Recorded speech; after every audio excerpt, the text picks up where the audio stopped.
The whole of this community, there's no pipe-borne water. We have written several letters to the Lagos State Ministry of Environment. Àwọn physical planning wọ́n láwọn ti fún wọn ní approval. When we had the information that a company is bringing a cemetery into our environment, we wrote a letter to various ministries. We wrote to the governor, the Speaker of the House of Assembly. We wrote to fiscal planning. We wrote to the local government. So these are the people that are actually involved. So we send our letters to them. So from there, we were invited by one of the House of Assembly member who represent constituency 1. That's Desmond Elliott. Invited us, called a stakeholder meeting in which the executive of the CDA, the developer, and some directors from the fiscal planning were invited. So we had a meeting that day. We couldn't reach an agreement.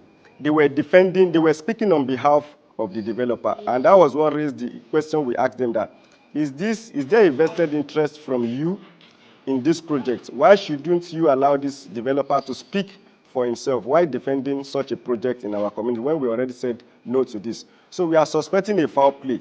Nítorí inú omi ni bíbáyìí, majority ilé bíbáyìí wọ́n ti tún kọ́ lẹ́ẹ̀mejì. Tí omi bá dé, ó máa ń mú mi dé bíbáyìí. 1979 ni mo ti dé àdúgbò. So a ní àfẹ́ cemetery. Ìgbà tá dẹ̀ máa kọ́kọ́ lọ pàdé wọn. Àwọn physical planning wọ́n láwọn ti fún wọn ní approval. After that, based on our letter, the House of Assembly invited us again and invite the developer. He didn't turn up. A ti lọ sí National Assembly. Àkọ́kọ́ lọ́dọ̀ Desmond Elliott. Ó dẹ̀ àtúnṣe ìgbésẹ̀ àwọn chieftaincy affairs wọ́n pè wá.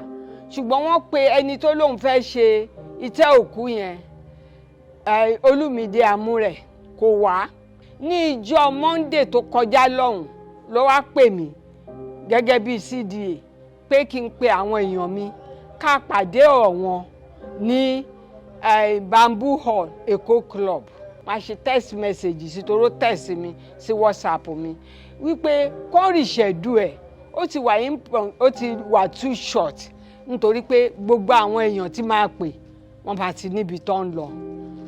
Pẹ̀lú ẹ̀ wọ́n ṣe meeting yẹn. From the report we got and from the news we saw from Channels Television, that 60 of the community has accepted that the cemetery should be put there. So that's why we now said no. Who are those 60? From the information we had that they brought people from other streets, which they are not affected, that they should accept that the cemetery should be done. So that's what the engineer this last Saturday CDA meeting, in which we will stage a protest. When it rains, most especially during the last rainy season, about 60 to 70% of our streets are always very flooded. In fact, I can count about 6 buildings now that are now going through demolition because they are being destroyed by flood water. So people are trying to put up new structures because the flood water has definitely damaged most of these properties. We don't have good roads, we don't have good drainages, and when you don't have good drainages, the water doesn't empty into the canal properly. And the canal itself is a big problem. We have written several letters to the Lagos State Ministry of Environment. We've also written to our Honorable House of Rep member, Honorable Larry Okunlola, who also came down here and promised that something will be done about the canal. So this canal is actually a very big problem for us, a very big issue for us. So we are appealing to the government. That is why we are stating that we don't want a cemetery. Latif Jakonde, ńgbà tí orí omi ládùúgbò wa tó wọ inú kenu òun àti Frank Olise, Tony, this is river Natufe, this is too much. Wọ́n ṣe canal, ó dẹ̀ ní kó máa dredge lọ́dún mẹ́ta, èmi ò rí kán dredge. Ńgbà tí Tinubu ṣe governor, ó sọ pé kán kó kínní, wọn ò kó. Fáṣọlá náà dẹ̀ gbìyànjú nígbà tiẹ̀. Bí ọdún kan àbọ̀ sẹ́yìn, Honorable Fẹ́mi Gbàjàbíàmílà ó ṣe títì Natufe nìkan. But gbogbo gọ́tà tó ń ṣe pàápàá, omi ẹ̀ ò lọ. Because I don't see why government will be supporting an individual to set up a cemetery in a community, which is not a government project.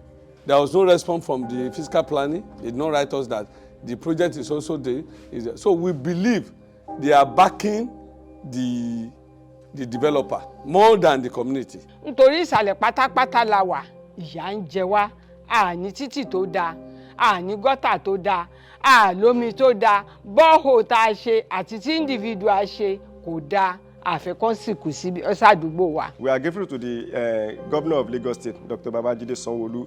He has given assurance that this project will not go on. The way he gave us assurance in the first time that the project will not go on, but we noticed that the people at the ministry are also trying to bring this up again. We are appealing to them that we need good drinking water in our community. We need the canal to be properly worked on so that whenever it rains, we will not have issue of flooding. We need our roads to be properly fixed, because we also count for them when the time for election comes around.